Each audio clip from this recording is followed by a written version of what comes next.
जरिए हमारा हक हमें वापस से लेना।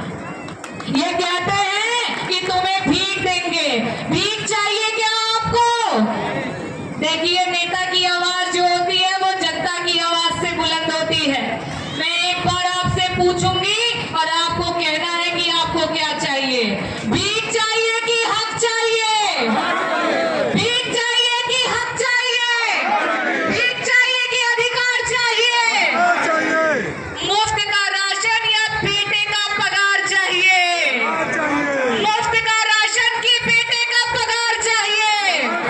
ये कहते हैं बार बार हिंदू का झांसा देते हैं, ये बार बार हिंदू बनने का करते हैं, लेकिन ये भूल जाते हैं कि ये देश ना हिंदू से चलेगा ना मुसलमान से चलेगा। ये देश अगर चलेगा तो बाबा साहेब भीमराव अंबेडकर जी के बनाए हुए संविधान से चलेगा। और ये बार बार डराते हैं, कहते हैं अरे हिंदू खतरे में है, हिंदू खतरे में है। इस देश में ना हिंदू खतरे में है ना मुसलमान खतरे में है। आज जो देश की परिस्थिति है, हमारे देश का नौजवान खतरे में है, हमारे देश के नौजवानों की आगे आने वाली पीढ़ियां खतरे में है, उनका परिवार खतरे में है। ये बातें इसलिए कह रही हूं क्योंकि इन बातों को गांठ बांध लीजिएगा। ये बातें कोई चुनावी बातें नहीं है, ये बातें इसलिए कही जा रही हैं क्योंकि जो ये संविधान ने आपको अधिकार दिया, कहीं ये अधिकार छिन ना जाए। 2024 में आपने अपने वोटों का सही तरीके से इस्तेमाल किया और आज उनकी खटिया खड़ी कर दी है, और 2027 में इनकी खटिया उखाड़ करके फेंक देनी है। तैयार हैं आप लोग? तेज आवाज में बताइए, तैयार हैं बटन दबाने को? हमारी महिलाएं हैं बहुत सारी यहाँ बैठी हैं, बहुत देर से बैठी हैं। मैं आपसे ये पूछना चाहती हूँ कि ये आएंगे कुछ दिनों बाद, क्योंकि इन्होंने 4.5 साल सरकार में नहीं पूछा। अब चुनाव आ गया तो समूह की बहनों को दूरबीन लगा करके ढूंढ रहे हैं कि कहाँ है हमारी समूह की बहनें। अरे आइए, आपके खाते में हम 10,000 रुपया डाल दें। अब ये ढूंढेंगे हमारी आशा की बहनों को, अब ये ढूंढेंगे हमारी आंगनबाड़ी की बहनों को, ये ढूंढेंगे हमारी रसोइया की बहनों को, ये ढूंढेंगे हमारी बेटियों को। लेकिन आप सब याद रखिएगा और पूछिएगा, कहाँ थे आप जब हमें जरूरत थी? कहाँ थे आप जब घर में शादी थी और सिलेंडर चाहिए था? तो कहाँ थे आप जब हमारा बेटा बेरोजगार घूम रहा था, जब हमारे घर में चूल्हा नहीं जल रहा था? कहाँ थे आप जब हमारी बेटियों की इज्जत सरेआम छीन ली जा रही थी? तो कहाँ थे आप जब आपके स्मार्ट मीटर से हजारों लाखों के बिल, नकली बिल आ रहे थे? तब कहाँ थे आप जिस समय हम अपने अधिकार की लड़ाई लड़ रहे थे, अपने लोगों के हक दिलाने की बात कर रहे थे? तब कहाँ थे आप? ये सारी बातें भूलिएगा मत, भूल जाएंगी तो बात चली जाएगी। और हमें तो लगता है कि ये एक दिन का चुनाव है। चुनाव तो एक दिन का होता है, लेकिन गुलामी 5 साल की हो जाती है।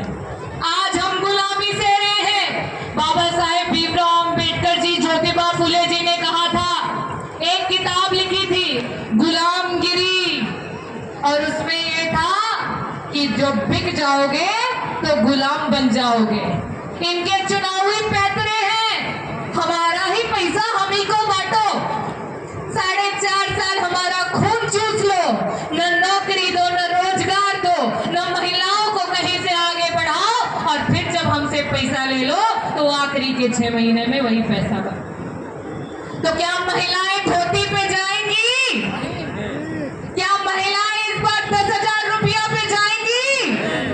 क्या हमारे जो भाई लोग हैं वो देते हैं एक कोई दवाई चुनाव की एक रात पहले, देते हैं कि आप मदहोश हो जाएं और 5 साल की गुलामी के शिकार हो जाएं? तो क्या उसकी तरफ जाएंगे? नहीं जाएंगे, क्योंकि ये पीडीए है। अब सिर्फ कोई एक कैंडिडेट चुनाव नहीं लड़ रहा है, अब सिर्फ कोई एक पार्टी चुनाव नहीं लड़ रही है, पूरा का पूरा देश और प्रदेश और संविधान चुनाव लड़ रहा है। हमारा पीडीए, पिछड़ा, दलित, अल्पसंख्यक, आदि, आबादी और हमारा पूरा का पूरा आगड़ा जो आज इस अत्याचार से पीड़ित है, वो सब मिल करके चुनाव लड़ रहे हैं। और मैं आपसे यही कहना चाहूंगी, भूलिएगा नहीं, क्योंकि भूल जाएंगे तो चूक जाएंगे। और बाबा साहेब भीमराव अंबेडकर जी ने एक बात कही थी कि अगर आप राजनीति में भाग नहीं लेंगे और कहेंगे अरे बेकार रखे बा राजनीति करें, तो उसका एक दुष्परिणाम आपको भोगना पड़ेगा कि कोई अयोग्य व्यक्ति, कोई अशिक्षित व्यक्ति जो काबिल नहीं होगा वो आपके ऊपर चढ़ करके आप पे राज करेगा और आपको गुलाम बनाने का प्रयास करेगा। तो मेरे युवा साथियों, आप सभी से अनुरोध करना चाहूंगी कि इस चुनाव में आप सभी की महत्वपूर्ण भूमिकाएं रहेंगी। अपनी